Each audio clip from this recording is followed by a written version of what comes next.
how to create time. This is only coming out now, what I've been doing 21 years ago. Why did you take this big scope under one umbrella? It's a difference to be in the kitchen cooking and to being the person to say what's happening. In a wallet lost there, we cannot retrieve them. How we solve this problem, and that's the innovative approach. So how do you find the balance between dealing with this kind of stress and responsibility? the secret is probably to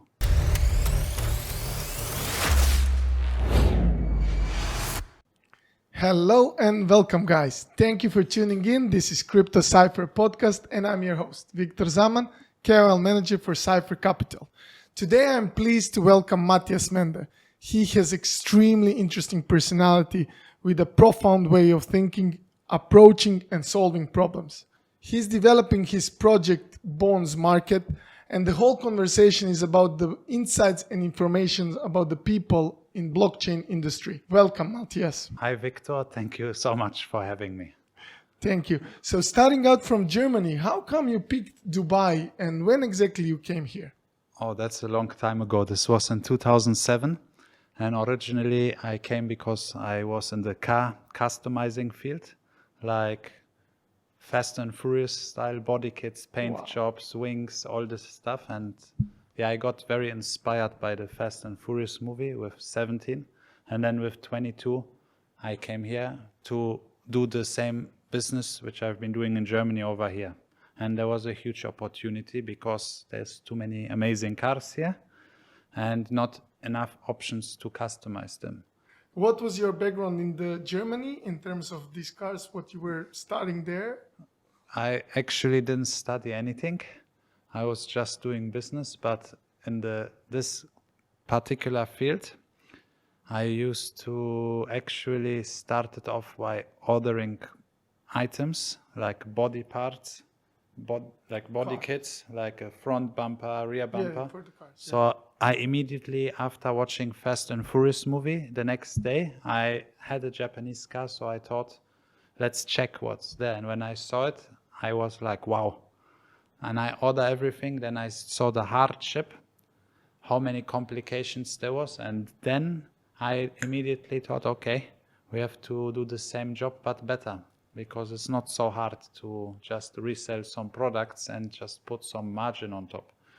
And that's how I got started, and I've been learning. Obviously, I was not the guy to fit the things on the cars, but I was the guy to get the customer, to run the company, to some marketing, salesman, to drive a cool car, to go to the events, build a network, meet amazing people from the industry. So tell us a little bit about all these stories, what you started when you come to Dubai with this experience and then you build up your name where you are now. Well, originally I would say that cars and technology of today, they don't have really too many things in common. So I've been actually going through different type of industries. But I was always a fan of technology, always. Because when I was like 6-7 years old, I used to play the Commodore 64 and Amiga. And I had Game Boy and all the consoles very early. Every kid dream about to play the consoles or whatever you played. And after that, where did you find the network, what you built it up for today?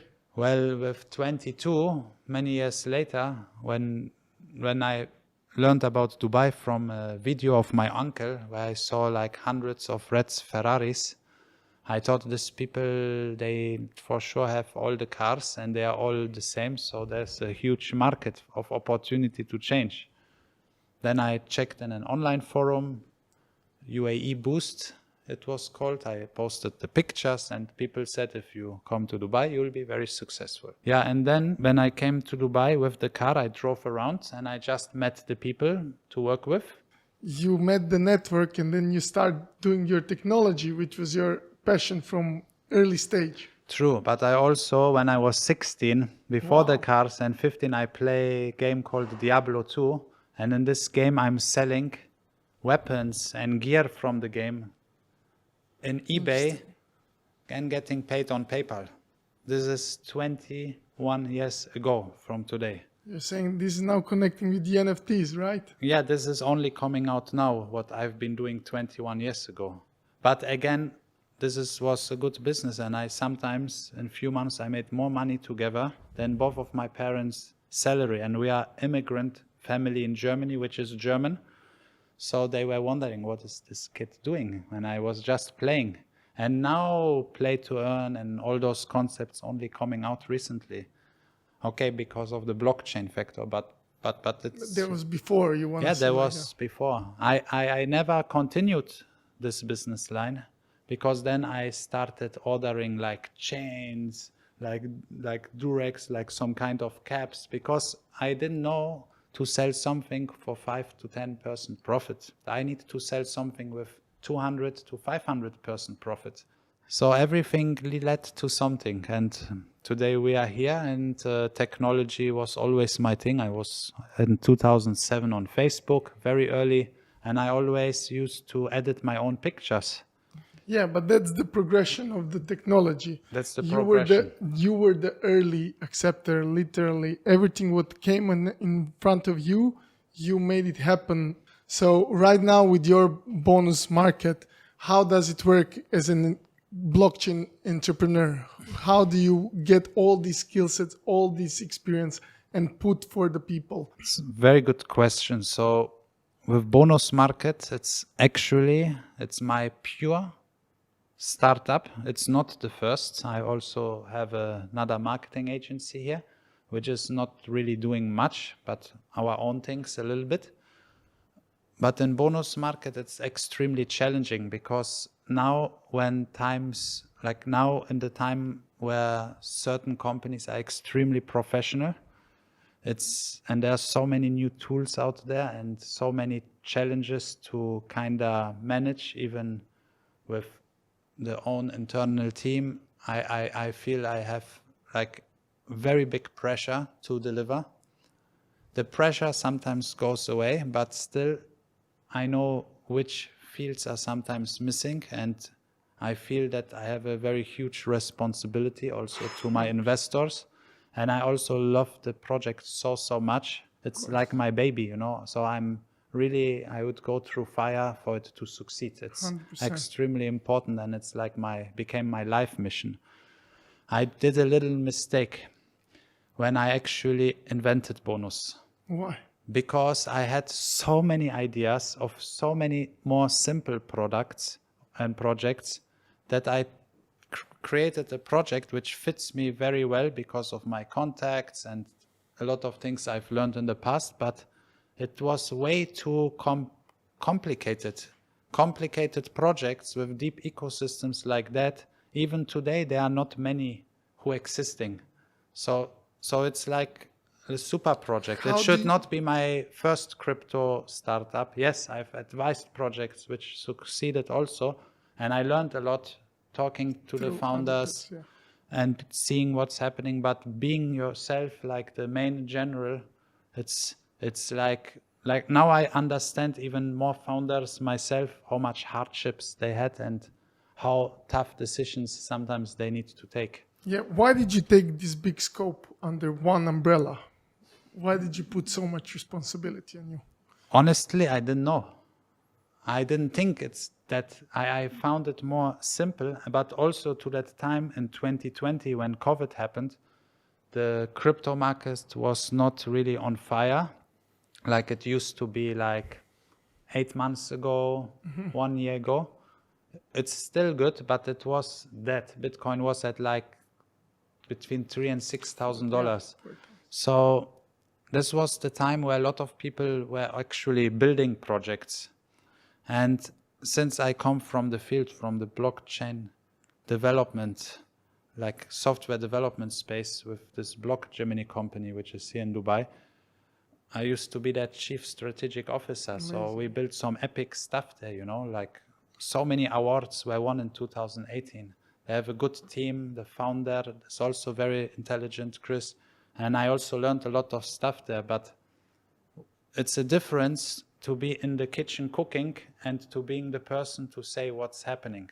So now I'm also the guy who's cooking in the kitchen, and of course, and it's a lot to deal with. So how do you find the balance between dealing with this kind of stress and responsibility and yourself with your peace of mind? I've heard that you're doing a lot of meditation and trying to keep yourself very positive. How do you do that balance? The secret is probably to be very disciplined and how to create time, like how to actually put the phone away and to get this peace. So, for example, if I would not meditate, I don't meditate much, but every morning, for example, when I wake up, for sure I will not touch the phone at least for 10 to 30 minutes. I try. Now you're here. Let's come back to this of your project, how it's going. Where are you now in this stage? What's happening? In Bonuz, currently we are in the stage that we onboard more VCs and we onboard strategic partners and we build the product in the same time. The MVP is actually ready, just it gets refined and it just keeps improving because it's a very new and innovative way how to onboard people, not the old school way. So tell me about it. So it's our Web3 interface, it runs through Telegram because Bonuz is a brand and celebrity tokenization platform and launchpad. So basically, if a celebrity wants to have its own token, they come to us or we reach out to them. It's an exclusive platform. And then we create their set of tokens through us, through Bonuz. So they have a turnkey solution ready where they get everything. They don't even have to register a company or a business because we create everything for them. And something happens, then they lose their coins or tokens. And those tokens, since they're on the blockchain, in a wallet lost, we cannot retrieve them. So it will be a problem. So how we solve this problem, and that's the innovative approach, we created the onboarding procedure, everything through Telegram. So we use Telegram like an app store, whereby the chat with the bot is like connecting to the app. So if people now lose their phone or something happens, all they need to get is a new SIM card with the same number, or they need to know how to sign into Telegram with the same number. And once they do that, the conversation with the bot, it's still there, which means that the wallet is there and everything, it's the way it was in the wallet. Amazing. So this will help us very easy to onboard probably, hopefully millions of people, but hundreds of thousands for sure. And for Dubai, how do you see the development of the Web3 and the blockchain? And you as an entrepreneur, what would you recommend to people? I think that integrating Web3 and everything, it's a huge future thing. And since the government is very open to everything and non-stop keeps adapting on the technology and innovation which is happening around the world and try to bring it here. And that's also one of my jobs in the blockchain center. Because of this, I believe that it's the total future. And many people, they don't know what Bonuz can also do. It's a tool to do and utility to get in service. And I feel that's how Web3 needs to be used. And I hope that we can do that here if we are fast enough. So I'm really planning to do that from the new season, like October starting, to go hard in Dubai on this thing. So I already have good experience with many of the owners of the groups who kind of franchise the restaurants here. So it's very, very easy for me to integrate it. You're a long time here and the future is very bright. Honestly, Bonuz Market, it's amazing project and how you put all together all your experience, everything what you were doing in your life. Right now it's coming together, right? So more power to you and please continue what you are doing. Thank you very much for coming to our, what would you say, the last words for the people? A lot to say, I wish I can tell you more of my experience. Maybe we will have a second part coming at some time. In crypto specific and in blockchain, I always recommend people, it's very important that they do their own research. Thank you very much. A lot to learn, even for me. No, you are a very truly inspirational person giving advice to people. Thank you very much for this episode, Mende, and I hope to see you soon for the next one, okay? For sure, Have a good for sure. check. Thank you, Viktor.